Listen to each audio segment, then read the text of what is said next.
தீப்பெட்டி சின்னத்தில் வாக்களியுங்கள். உங்கள் பொன் ஏரியை புண்ணிய பூமியாக மாற்றுவதற்காக தீப்பெட்டி சின்னமே உங்களது சின்னம்.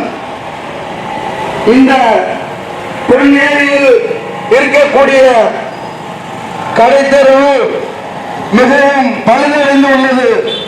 தீப்பெட்டி இங்கே இந்த கடத்தல பாத்தீங்கன்னா ஒரு மரம் கூட கிடையாது. தமிழின் பெருமை போற்றும் விவசாய தொழிலில் இருக்கக்கூடிய மரமை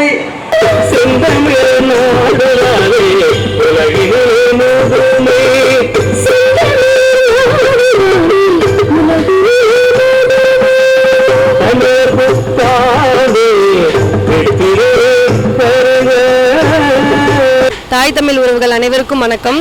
இந்த சட்டமன்ற தேர்தலை சந்திக்கிறதுக்காக வந்திருக்கோம். பொன்னேரி தொகுதியில் வேட்பாளர் சே மாலதி, நம்ம தமிழக முற்போக்கு மக்கள் கட்சி சார்பில் சக்திவேல் ஐயா அவர்கள் சார்பில் தீப்பெட்டி சின்னத்தில் நாங்கள் போட்டியிடுறோம். தமிழ் மக்கள் அனைவரும் தவறாமல் வாக்களிக்க வேண்டும் என்று கேட்டுக்கொள்கிறோம். இந்த தமிழ் மக்களுக்காக நம்மால் ஏதாவது செய்ய முடியுமான்ற ஒரு நோக்கத்தில் தான் இந்த தேர்தலை நாங்கள் சந்திக்கிறோம்.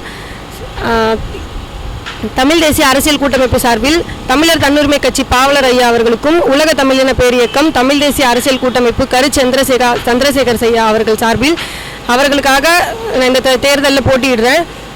தமிழ் மக்கள் நம்மளால என்ன பண்ண முடியும், நம்மளை ஆள்றவங்க தானே நம்மளை இது பண்ணுறாங்க, ஆட்டி வைக்கிறாங்க அப்படின்னு நினைக்கிறாங்க. ஸோ தமிழ் மக்களாலே முடியும், நம்ம எல்லாராலையும் முடியக்கூடிய ஒரு நாள், நம்ம எல்லாரும் நம்மளோட எதிர்ப்பை காட்டக்கூடிய ஒரு நாள் வருது. தேர்தல் வர 23ஆம் தேதி. நம்ம கையில் இருக்கிற ஒரே ஒரு வலிமை நம்ம கையில் வைக்க போகிற மை மட்டும்தான். ஸோ அதை நம்ம கரெக்டான முறையில் பயன்படுத்தி யாருக்கு வாக்களித்தா நமக்கு என்ன கிடைக்கும், நமக்கு என்ன நடக்கும் அப்படின்றத ஒரு நிமிஷம் யோசித்து போனோம், நம்மளும் வாக்களித்தோம் அப்படின்னு இல்லாமல் நம்ம தமிழ் தேசியம் நம்ம உணர்வோடு வர மக்களுக்கு வாக்களித்து வெற்றி பெற செய்யுமாறு கேட்டுக்கொள்கிறேன். நான் உங்கள் வேட்பாளர் சே மாலதி. நன்றி, வணக்கம்.